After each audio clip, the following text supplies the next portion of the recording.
intervenciones puede salvar su vida. El Ministerio de la Mujer y la Equidad de Género, en conjunto con Cernamej, mantendrán los canales de atención, orientación y ayuda disponibles durante el periodo de cuarentena. En Los Ríos, el Servicio Nacional de la Mujer y la Equidad de Género te brindará apoyo a través de los 6 centros de la mujer desplegados en la región. La UACH te invita a mantener un buen trato en los entornos digitales. No juzguemos. Cada persona es diferente, tiene distintos gustos, cree cosas distintas y vive en realidades distintas. Hoy tenemos la oportunidad de conocer un poco mejor, una oportunidad de aprendizaje. Buen trato en entornos digitales. El respeto virtual dignifica nuestro actuar.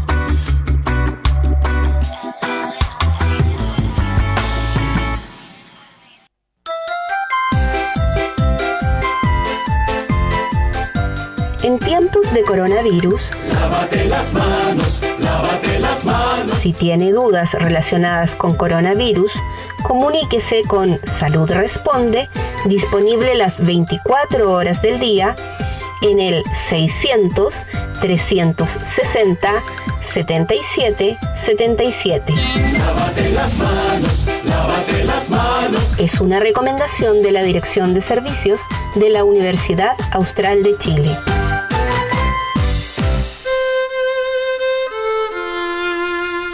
Prende la radio. Prende la Watch.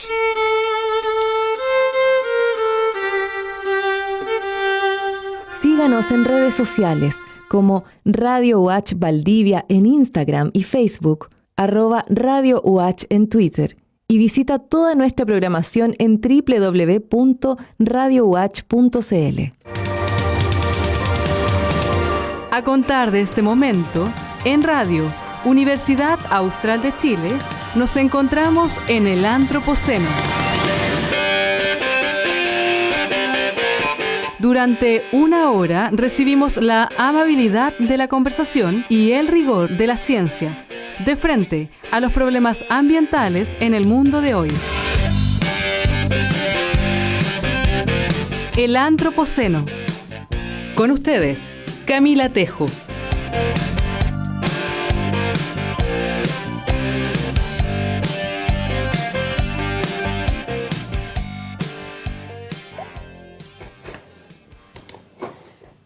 Consternación causa la muerte masiva de salmones en el sur de Chile, que levantó la alerta de organizaciones de la sociedad civil como Fundación Terram, Defendamos Chiloé, AIDA, Greenpeace y la marca Outdoor Patagonia.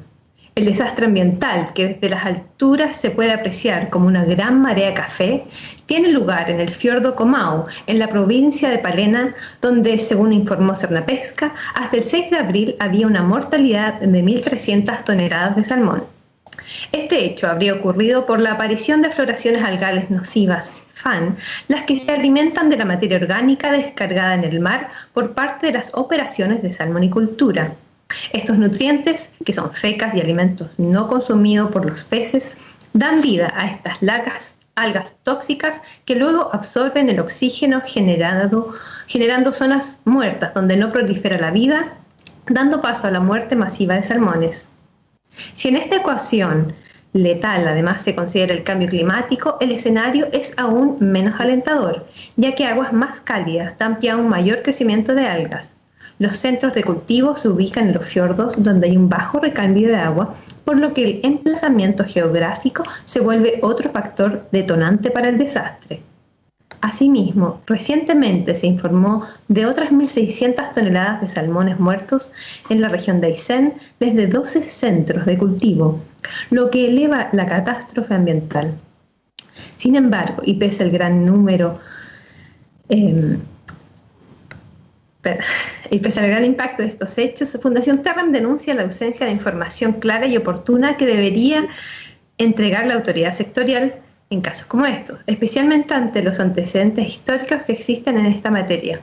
La organización además señala que según las autoridades, estos hechos empezaron a ocurrir el 27 de marzo pasado y a la fecha no existe información pública detallada.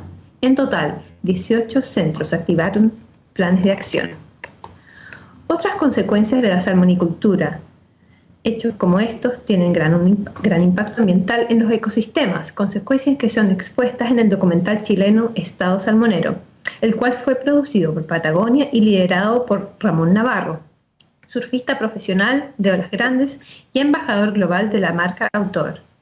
La cinta, dirigida por Daniel Casado, devela detalles de una de las industrias más grandes de Chile, superada solo por el cobre y cuya regulación es baja.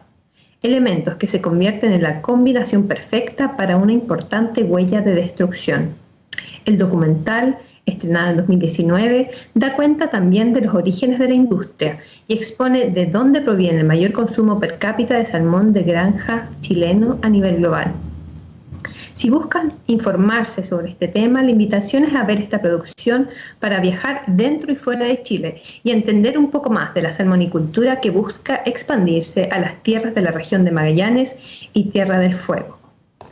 Esta nota, titulada Consternación por marea café, que provoca muerte masiva de salmones y desastres ambiental en Aysén y los lagos, fue publicado por la Agenda Sustentable del Mostrador el pasado 9 de abril. Los invitamos entonces a quedarse en compañía del Antropoceno en su 6ª temporada. Bienvenidos. En Radio Universidad Austral de Chile estamos escuchando El Antropoceno, la amabilidad de la conversación y la rigurosidad de la ciencia, de frente a los problemas ambientales en el mundo de hoy.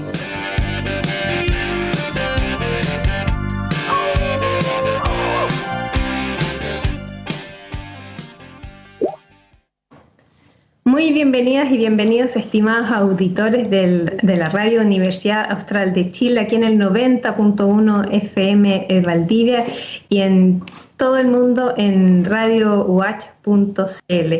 Estamos muy contentos de comenzar la 6ª temporada de este programa que ya lleva varios años al aire y con un especial invitado. El día de hoy nos acompaña el doctor Sebastián Hurtado Torres, académico de la Universidad San Sebastián. Muy bienvenido, Sebastián, por estar acompañándonos el día de hoy en este nuevo comienzo del Antropoceno. Muchas gracias, Camila. Siempre es un placer conversar contigo en este contexto. Efectivamente, vamos a tocar un tema bastante importante en nuestra realidad nacional, que es la nueva Constitución. Y antes de entrar de lleno a nuestra entrevista, quisiera contarles que Sebastián es doctor en Historia de la Ohio State University. Él realizó también un magíster en este tema en la Pontificia Universidad Católica, donde realizó sus estudios de pregrado.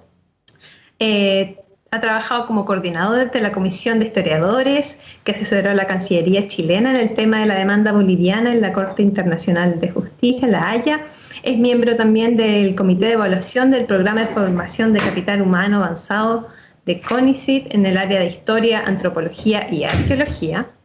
Su última publicación, publicada hace unos pocos meses, se titula La elección presidencial de 1970, pasado y futuro de un momento extraordinario, que fue en coautoría con tu hermano Diego Hurtado. Muchas felicitaciones al respecto. Y por supuesto esta publicación lo pueden encontrar en Feria Chilena del Libro, en Letras Nómadas, y estamos muy, muy dichosos de poder contar con tu apoyo en un tema, como les digo, esencial que estamos viviendo hoy en día, que es nuestra Constitución.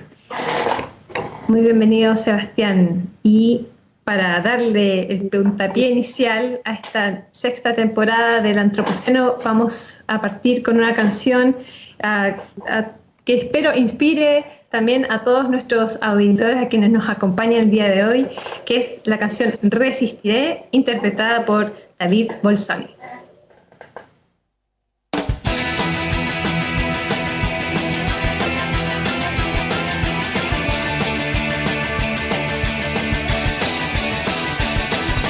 Cuando pierda todas las partidas,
En Radio Universidad Austral de Chile estamos escuchando El Antropoceno, la amabilidad de la conversación y la rigurosidad de la ciencia, de frente a los problemas ambientales en el mundo de hoy.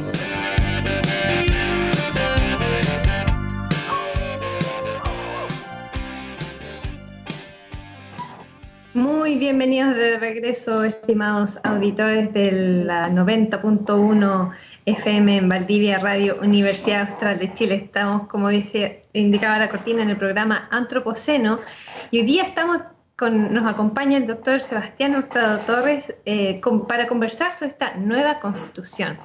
Sebastián, tú eres un historiador, esa es tu formación, y para que nuestros queridos auditores también, ha sido un tema desde hace más de un año ya que venimos recorriendo este camino para llegar a lo que queremos ahora, que es lograr una nueva constitución. Pero las constituciones también tienen una historia detrás, una historia social. ¿Podrías relatarnos un poco cómo se desarrollan las constituciones en el caso de nuestro país para llegar al punto donde nos encontramos ahora? Por supuesto, Camila.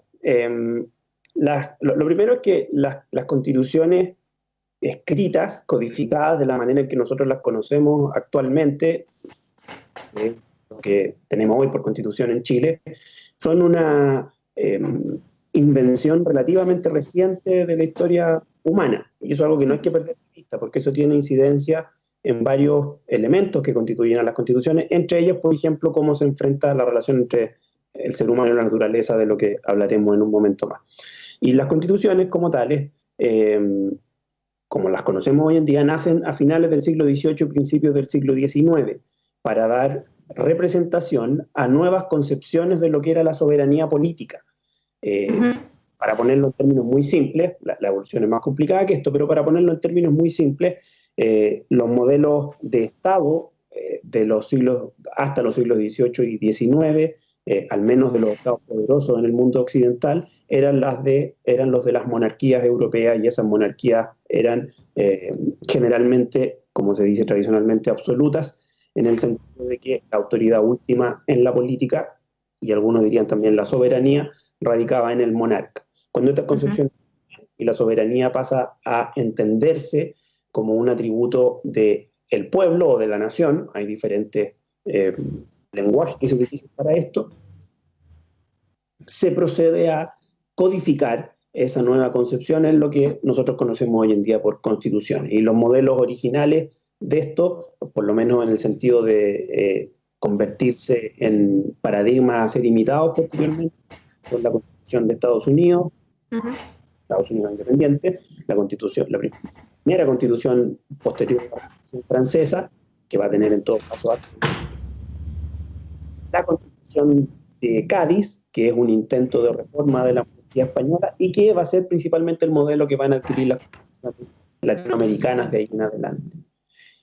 Y de ahí en adelante, una vez que se adopta la forma constitucional para establecer sistemas políticos y órdenes políticos, principalmente en los países americanos y después crecientemente en Europa, estas constituciones van evolucionando de acuerdo a cómo evolucionan también los órdenes sociales en estos lugares. En el caso latinoamericano, y dentro de ellos Chile, lo que es transversal a las constituciones es primero el orden republicano, que es algo que nosotros asumimos como lo común y que evidentemente no va a ser cambiado en este proceso, pero que no deja de ser una innovación histórica.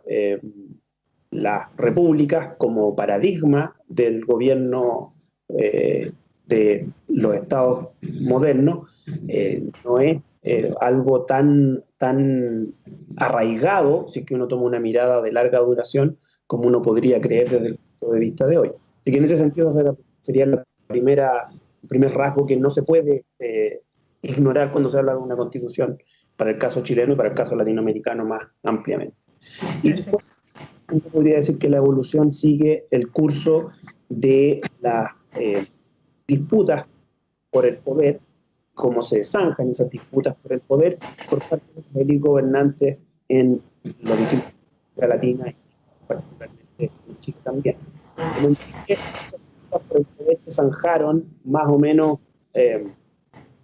de manera más o menos determinada por parte de quienes triunfaron en las distintas cultura, las constituciones han tenido relativamente larga duración. Las constituciones, por lo menos después de cierto momento. Entonces, tenemos una constitución en Chile, que es la constitución de 1833, después de años de inestabilidad. Esa constitución, con reformas tiene vigencia hasta el año 1925. Después constituyó nuevamente una situación conflicto en el que las élites políticas cambian su perspectiva y también cambian las informaciones. Sebastián, te perdí un poquito en esa última relato. Nos contaba que la primera constitución fue desde el año 1833 hasta el 1925, ¿correcto? Eso es, ¿no? No, técnicamente no es la primera, hubo algunos documentos constitucionales anteriores, pero una vez que se resolvió la cuestión del conflicto político en el ámbito de las élites, cuando se adopta la Constitución del 33, que se impone por parte de los triunfadores, es una constitución autoritaria, conservadora, presidencialista, centralista. Esa constitución tiene vigencia con reformas, en todo caso, que son propias del curso de los sucesos en el resto del siglo XIX y principios del XX. Tiene vigencia hasta el año 25. Cuando otro momento de crisis y un cambio en los alineamientos políticos, en la forma en que opera el poder político al nivel de las élites gobernantes también, resulta en que se promulgue una nueva constitución, que es la del año 25, y que va a tener vigencia en la práctica hasta el año 73, cuando el golpe de Estado derrumba todo el sistema institucional chileno que tenía existencia hasta ese momento, y luego impone el gobierno militar una nueva constitución, nuevamente, como te decía antes, como resultado de que alguien se impone en estos conflictos de poder, alguien se impone con suficiente determinación como para poder imponer esa nueva realidad. Y en los tres casos lo que es común es que las fuerzas militares fueron las que determinaron quién tenía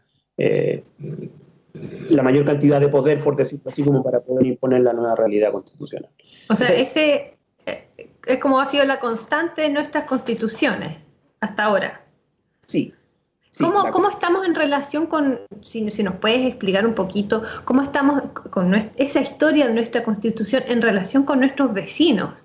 ¿Ha ocurrido algo similar en términos, a grandes rasgos, por supuesto, en términos históricos, con las constituciones de Argentina, Perú, Bolivia, con nuestros vecinos inmediatos?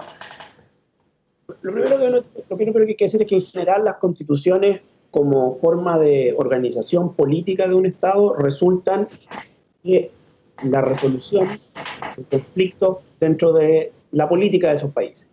Y eso es cierto para los países americanos, como para los países europeos, como para cualquier país del mundo en realidad. Ahora, la estabilidad de la duración, por ejemplo, de las constituciones está directamente relacionada con cuán estables sean las resoluciones de esos conflictos. Y esas resoluciones en general son porque alguien triunfa. En algunos casos también es porque existen ciertos consensos a los que se converge, pero en general es porque alguien triunfa y tiene la posibilidad de imponer una nueva realidad. En ese sentido, lo que diferencia fundamentalmente a la historia del constitucionalismo chileno respecto de la historia del constitucionalismo del resto de los países latinoamericanos es que en Chile se ha logrado mantener la vigencia de los documentos constitucionales por relativamente más tiempo que en los países del resto de la región, donde ha habido muchos cambios constitucionales en muchas ocasiones.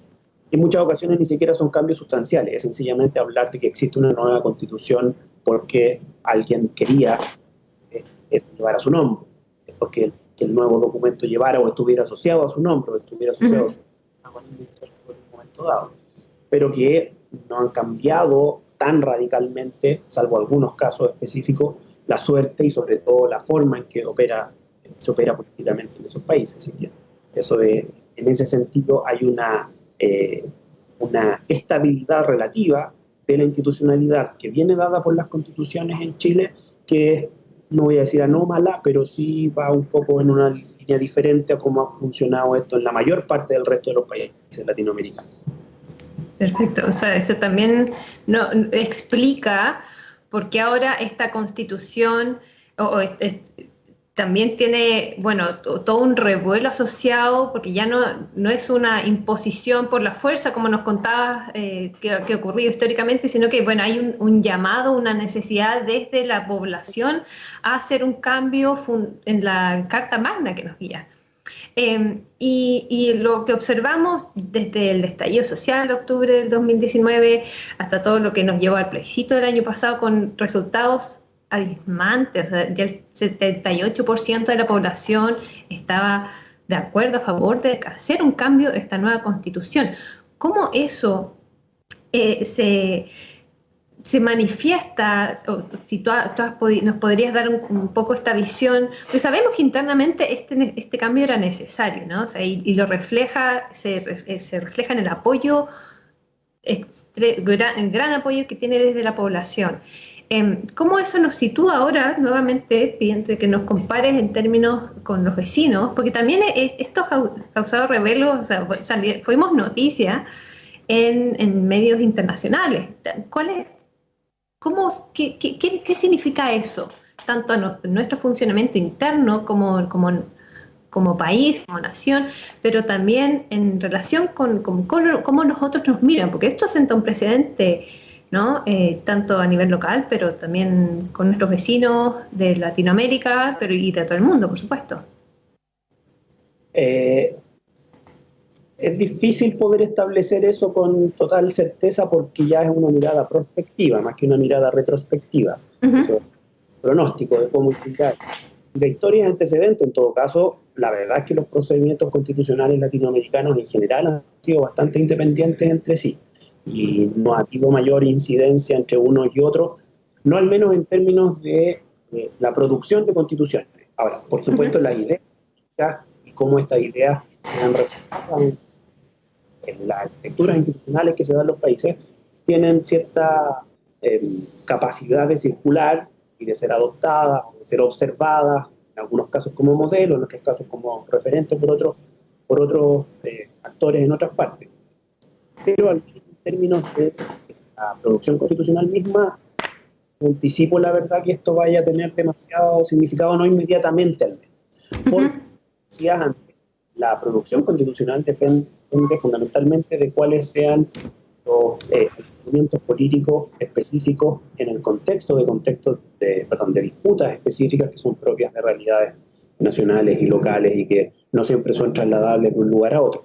Ahora, en el sentido de que esto es una cuestión relativamente inédita en algunos aspectos, por ejemplo, en el hecho de que sea completamente y sin que exista una incidencia o de grupos militares o de una situación, digámoslo así, de violencia desatada, que en caso en otros lugares, eso efectivamente sienta cierto precedente respecto de cómo realizar un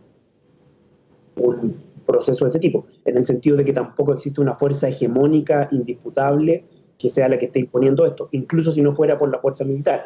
Uno puede decir que los procesos constitucionales recientes de Venezuela y Bolivia no hubo fuerza militar evidente puesta al servicio de todo esto, pero indudablemente el poder que en ese momento era el hegemónico dentro de ese espacio político local fue en la práctica capaz de imponer esto, más allá de que el procedimiento haya sido institucional. Así que ese es un elemento. El otro que yo creo que es importante considerar, que también es difícil saber cómo va a afectar otras experiencias análogas en otros momentos, es el hecho de que la Convención Constituyente estableció como regla para la Convención Constituyente que haya paridad de género en la Convención, y eso es algo que es inédito. Yo, honestamente, no pienso que eso vaya a resultar en algo demasiado diferente en términos del producto constitucional final, pero al menos como simbolismo que le quiere dar cierta forma de legitimidad al proceso, es algo que hay que destacar como inédito, y por lo mismo puede también ser observado después y, quién sabe, también imitado por procesos análogos en otras partes. Sí, de todas maneras ese es uno de los grandes hitos. Bueno, y sumémosle también que hay una cuota de pueblos originarios que hasta ahora no está incorporado en algunos elementos de nuestra, por ejemplo, el censo, pero en aspectos esenciales como esta Carta Magna también se releva la posición de las diversidades étnicas que existen y cohabitan en nuestro país. Entonces eso Personalmente encuentro que es un éxito de este proceso constituyente y espero que esto también siente unas bases del funcionamiento esperemos de otras naciones para incorporar esta diversidad de visiones, ¿no? Que hasta ahora ha pasado por las fuerzas, por las fuerzas principalmente militares, o sea, que tiene un sentido de impositivo y cambia esta mirada. Ahora quisiera que nos trasladáramos un poco, porque este proceso ya está en marcha, tenemos una fecha, el 12 de mayo ya serían las elecciones, no solamente para la constituyente, pero para otros aspectos de la organización de nuestro país, ¿no? Comunas, qué sé yo. Pero hay un aspecto que yo he escuchado o no he investigado lo suficiente que me gustaría que pudieras compartir con nuestros auditores el día de hoy, que es el sistema DONT, que es un sistema, yo no lo conozco tanto, o sea, tú tienes que votar por lista. ¿Nos podrías explicar un poco más de qué se trata para también nosotros pensar al respecto, ir preparados al momento de llegar a las urnas y saber cómo proceder, porque también tiene una estrategia ahí, ¿no? Bueno, el sistema DONT es el sistema que, sistema DONT es un nombre genérico para los sistemas, para ciertas formas de sistema proporcional en la elección de cargos de cuerpos colegiados. El sistema DONT es lo que se usa actualmente para la elección del Congreso Nacional en Chile, tanto para senadores como para diputados. Y lo que quiere hacer es reflejar la proporcionalidad de los votos de la mejor manera posible en los escaños que se ocupan en el Congreso o, en este caso, en la Convención Constituyente.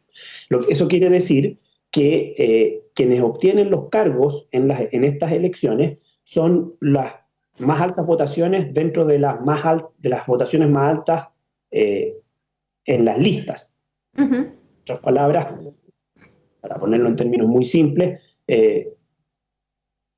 se ordenan primero las listas y luego, ordenadas las listas, de acuerdo a cierto cálculo de proporcionalidad, se asignan los cargos a quienes obtengan las más altas votaciones dentro de esas listas.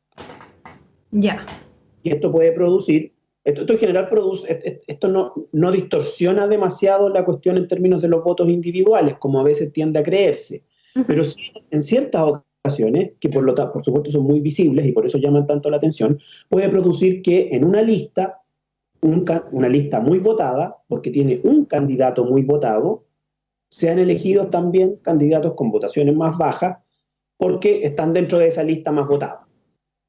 Perfecto. Y eso lo produjo un candidato en particular. Y eso se ha visto en varias ocasiones. Lo que se presume aquí es que tiene que formarse algún tipo de colectividad para que el voto tenga un sentido de proyecto y no solamente un sentido de protagonismo o liderazgo individual. Y por eso se agrupan a los candidatos en listas. En la mayor parte de los países en que funciona esto así, las listas son listas de partidos y no de coaliciones. Y yo personalmente creo que esa es una debilidad de nuestro sistema y creo que es algo que de alguna manera también altera un poco los resultados. Pero bueno, independientemente de que eso sea así, el hecho es que esto funciona de esta manera. La idea es tratar de que se formen colectividades, que pueden ser partidos o coaliciones, que sean ellas las que reciban el voto a través de algunos que tienen, y luego, de acuerdo a cómo esas listas, esas colectividades obtienen votaciones, se determina quiénes son los individuos ya que llegan al cargo por el que se está votando. O sea, como para resumir, a ver si lo entendí. Tú votas independiente de la lista, tú votas por una persona y entonces dentro de una lista, si hay un candidato que es de los más votados, puede arrastrar entonces a otros votantes. ¿Qué pasa? Y eso funcionaría entonces más para colectividades, partidos, qué sé yo. ¿Cómo entran a jugar en ese sistema los candidatos independientes o que no están asociados a alguna lista? Porque ese también ha sido un tema que uno escucha, bueno, los independientes o están agrupados, en algunos casos están agrupados, en otros no. Bueno, para esta elección en particular se han formado listas de independientes que están tratando de juntar sus fuerzas, por decirlo así, para operar como una colectividad. En cierta forma es una contradicción en el sentido de que están queriendo ser independientes, pero aún así necesitan de la fuerza que le pueden otorgar otros individuos que forman parte de la elección. Así que esa independencia se relativiza un poco. Claro, o sea, quizás independencia, como para dejarlo con un apellido, independencia de partidos políticos. Exactamente.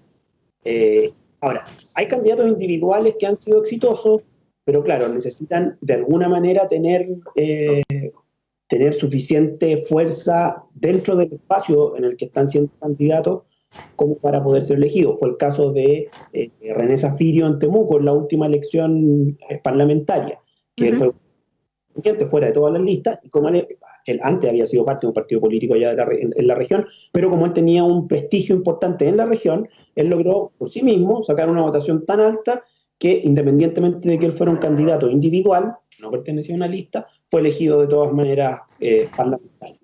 El punto es dónde vamos a poder encontrar individuos que tengan esa capacidad. En este momento es más difícil de poder establecerlo. Ahora, habiendo un escenario en el que en la mayor parte de los distritos se eligen hartos candidatos, y porque sí está conformado el sistema, y hay mucha dispersión de listas, no solo de individuos, sino que también de listas, puede presumir que el umbral para el que un individuo pueda ser elegido, incluso si va fuera de una lista, aunque que yo creo que en todo caso son casos excepcionales aquí, no es tan alto. Ya. Podría eventualmente un individuo, creo yo, ser elegido con una votación de, no sé, en esos distritos donde se quejen 6 o 7 representantes, con una votación de un 10 o 15%, un individuo podría ser elegido. El punto es que llegar a ese 10 o 15% tampoco es fácil. Exacto. Y tenemos que sumarle también la cuota de género, porque ese es otro factor. Ahí, ¿cómo entraría a operar el sistema DONT en este caso? Ahí opera de la manera en que se adopta, por decirlo así, un orden dentro de cada una de las listas entre hombres y mujeres. Ya. Y si es que, por ejemplo, si es que existe una lista que elige a tres candidatos, porque sumó votos suficientes para elegir a 3 de sus candidatos, pero los 3 candidatos son hombres, pero las 3 votaciones más altas son hombres, se va a producir que se va a tener que reemplazar al menos la segunda votación por la mujer que haya tenido la votación más alta dentro de esa lista. En ese sentido, no permite ninguna diferenciación específica, porque va a seguir operando el criterio de que se eligen los candidatos que le corresponden a la lista de acuerdo a la votación que obtuvo.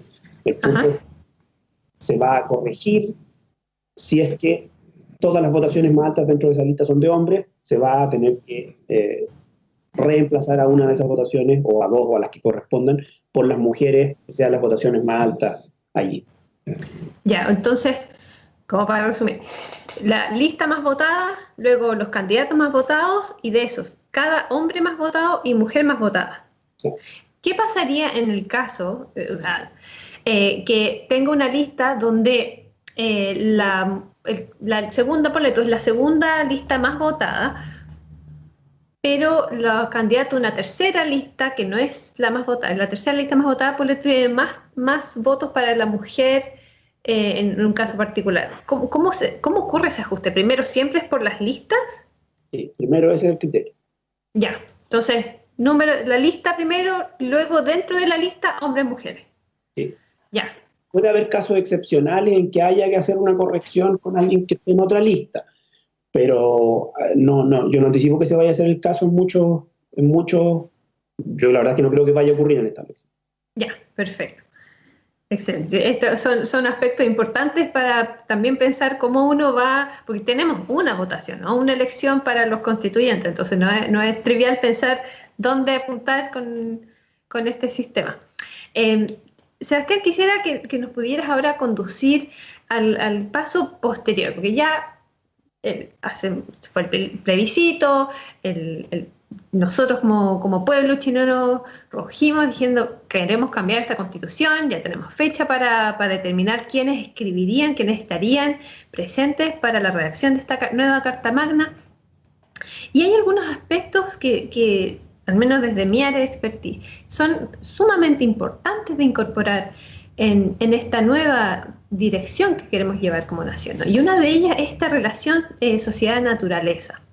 ¿Cómo se puede incorporar para que no sea algo que quede netamente en el papel, sino que efectivamente sea un reflejo, luego una implementación en cómo nos vamos a conducir con nuestro entorno, sabiendo que a nivel nacional tenemos un sistema que es altamente extractivista de los recursos naturales, que somos un país muy dependiente de los recursos naturales y que esto también, que estamos además bajo una presión muy fuerte que es el cambio climático, y nosotros cumplimos 7 de las 9 puntos que nos hacen vulnerables ante esta situación.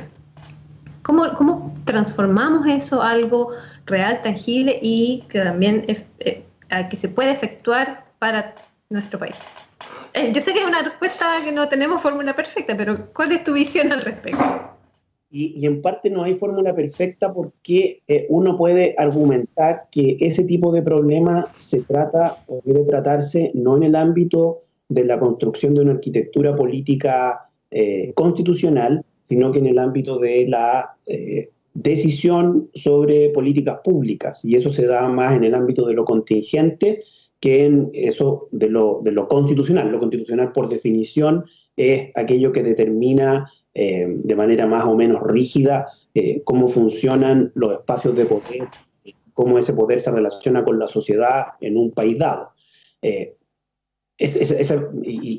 desde mi punto de vista, sobre todo entendiendo que estas son cuestiones que además van avanzando a una velocidad que es sumamente difícil de seguir por parte de las sociedades, en el sentido de comprender el problema. Tal vez las disposiciones constitucionales pueden a veces convertirse en camisas de fuerza para aquello que en realidad deberían ser puertas de apertura.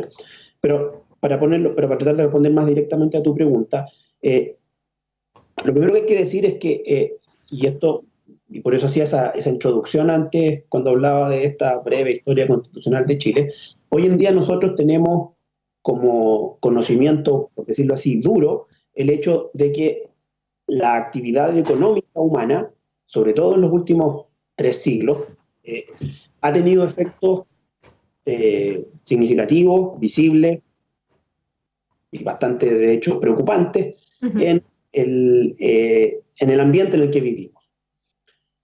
Esa sola idea es algo de lo que no se estaba en posesión ciertamente en el siglo XIX, no como idea dura. Habrá alguien que lo habrá presumido, y de hecho había quien lo presumía, pero no era parte del sentido común de la sociedad, era parte del sentido común de las élites culturales y políticas. No lo era en 1925, e incluso en 1980, cuando ya se escuchaban algunas de estas cosas, cuando ya existía un movimiento ambientalista, tal vez no en Chile, pero sí en otras partes, que ya había creado un lenguaje. Incluso allí eso tampoco tenía mayor incidencia en la cultura política chilena. Y por ende, eso no tenía ninguna consideración en absoluto en todo esto. Y solo después lo empezó a tener incluso en la política, solo bastantes años después. Ahora, hoy en día nosotros estamos en posesión de ese sentido común. Hoy en día nosotros tenemos esa posibilidad de saber de esto de una manera que no existía anteriormente. Eso puede trasladarse, y se ha trasladado de hecho ya, en la generación de algunas políticas públicas que, por insuficientes que puedan ser, al menos han creado una institucionalidad y han creado también algunos precedentes respecto de cómo debe operar esta relación. Es algo que en cualquier caso está en una tensión permanente. Es algo que tampoco uno pueda determinar exactamente qué curso debe seguir en el nivel de la nación, en el nivel del país. Y por eso usualmente esto se trata más bien de manera casuística que en un sentido estratégico determinado. Pero el solo hecho ya de saber esto, de alguna manera alienta una observación hacia el futuro que es lo que tienen que hacer las personas que van a elaborar la Constitución, que antes no estaba disponible. Entonces, uno puede presumir que va a haber cierto lenguaje, por ejemplo, en la Constitución, y eso va a incluir varios temas. Por ejemplo, algunos que ya hemos mencionado, la plurinacionalidad, las relaciones de género y otros más que antes no existían sencillamente en los documentos constitucionales. Hoy seguramente también va a existir algún tipo de mención, vamos a partir por eso, por ese básico, por ese mínimo, va a existir algún tipo de mención a eso, a esta relación entre la sociedad humana y la naturaleza, sobre todo teniendo en cuenta que las acciones humanas no son inocuas en ella, sino que al contrario tienen efectos bastante discernibles y eventualmente peligrosos. Así que eso es lo primero que va a haber. Más allá de eso, establecer ahora una estrategia, establecer ahora una línea de acción determinada, es algo mucho más difícil, porque, entre otras cosas, las constituciones, en aquello que son efectivas, es en el establecer cómo funciona el poder, para ponerlo en términos muy simples. Cómo se crea, cómo se distribuye, quién lo ejerce, cuáles son los límites de ese poder, cuáles son las relaciones entre los distintos poseedores de cierto poder dentro de una sociedad. Ese es el tipo de cosas que las constituciones, para lo que las constituciones establecen reglas, establecen normas, para lo cual las constituciones establecen formas de acción sumamente específicas y determinadas. Para el resto, para lo que generalmente es parte del ámbito de la política pública, eso es más difícil de establecer como norma, y más aún porque se exigen quórum para una constitución que son más altos que lo que se exigen para las políticas públicas que se definen más contingentemente. Así que eso es más difícil. Ahí yo no, más allá de que existen candidaturas que proponen ciertas cosas en ese nivel, que van desde decir una constitución ecológica o una constitución animalista o cosas así, no me podría yo imaginar, entre otras cosas porque también sería inédito, cómo operaría esto en un sentido más concreto. Pero sí por lo menos podemos asumir que el lenguaje, y sobre todo esta visión que te decía, esta visión prospectiva, de que la acción sobre la naturaleza no es inocua, sino que al contrario, tiene mucha consecuencia, eso es algo que va a alimentar a quienes van a estar allí, y eso no es menor. El hecho de que esto sea algo que no era concebible siquiera 40 años atrás, hace que sea un hito importante dentro del proceso de constitución. Sí, sin duda también es un desafío que tienen ahí, que van a tener los constituyentes y que no puede quedar afuera, o sea, porque es algo que está en discusión, ya como nos comentabas, está en el colectivo, entonces es también ahí una invitación, digámoslo, ¿no? A pensar no solamente desde el tiempo actual que estamos viviendo, pero cómo proyectamos, ¿no? esta Carta Magna, estas nuevas directrices, esta arquitectura que queremos como nación para los próximos años. Para quienes nos escuchan aquí, quienes nos están sintonizando o viendo a través del Facebook de la radio, estamos en el programa Antropoceno en el 90.1 FM. El día de hoy estamos conversando con el doctor Sebastián Hurtado, académico e investigador de la Universidad de San Sebastián, con quienes estamos discutiendo la Constitución, esta nueva etapa que vamos a tomar como país, que se decide el 12 de mayo próximo. Nos vamos a ir con una pausa musical, que es un tema ahí elegido por Sebastián, que se llama I Was a Teenage Anarchist, de la banda Against Me.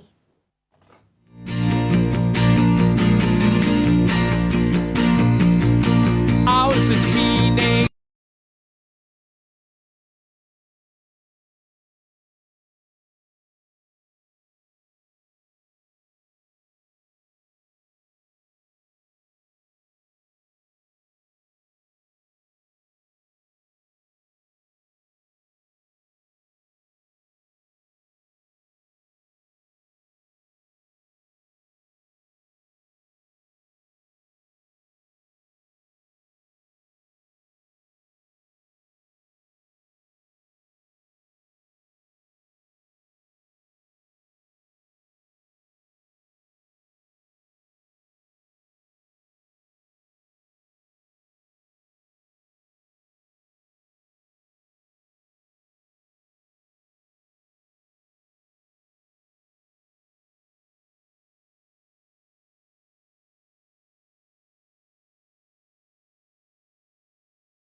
teenage anarchist. En Radio Universidad Austral de Chile estamos escuchando El Antropoceno, la amabilidad de la conversación y la rigurosidad de la ciencia, de frente a los problemas ambientales en el mundo de hoy.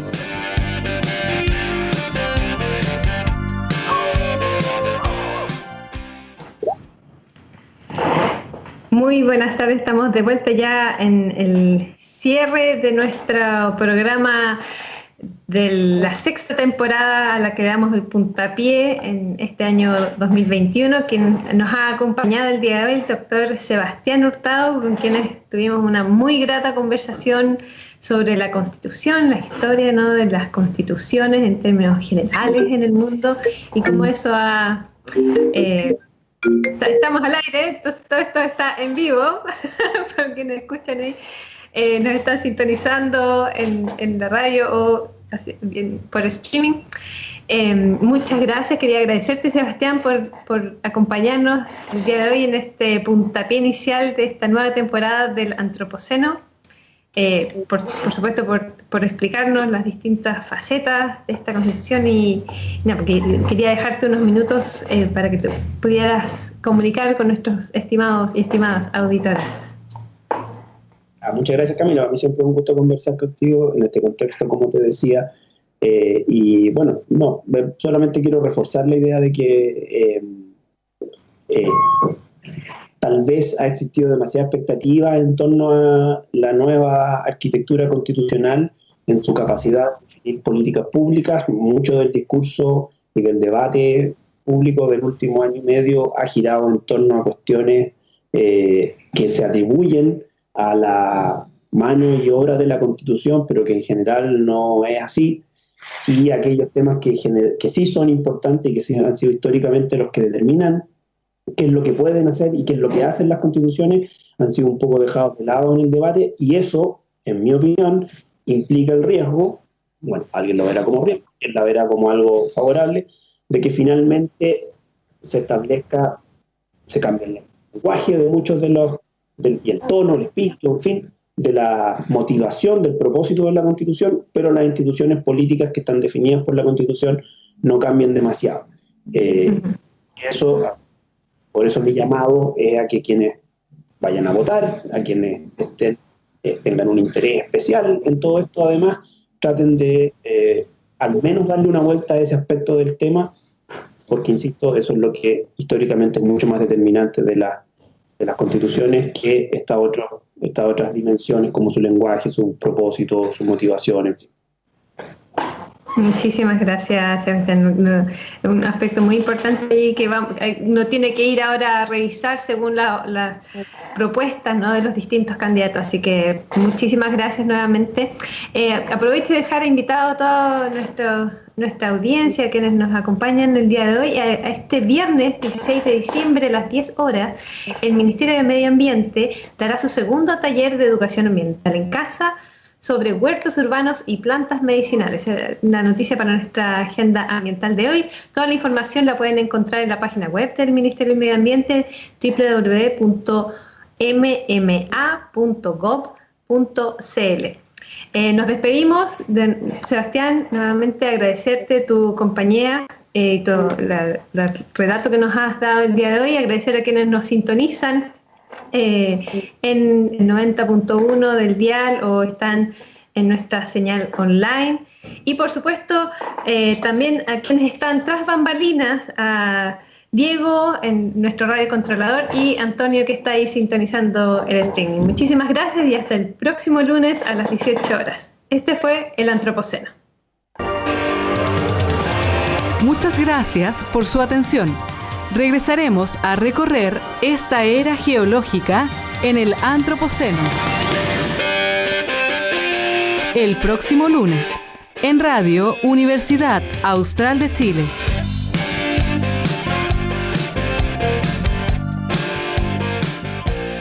Construyendo educación superior desde las comunidades del sur austral. Universidad Austral de Chile, institución regional al servicio de la sociedad desde 1954. en Valdivia, Osorno, Puerto Montt y Coyhaique. Universidad Austral de Chile, calidad y compromiso público. Más información en www.uach.cl. La Universidad Austral de Chile cumple 66 años y tenemos mucho por qué celebrar. Estamos dentro de las mejores universidades del país, con campus y sedes en todo el sur de Chile. Somos una universidad sin fines de lucro, donde el foco está en nuestros estudiantes. El 80% de ellos cuenta con beneficios del Estado y reciben una formación integral. Entra en admisión uach.cl y conoce todo lo que tenemos para ti. ¿Y tú, qué esperas para ser parte del Austral?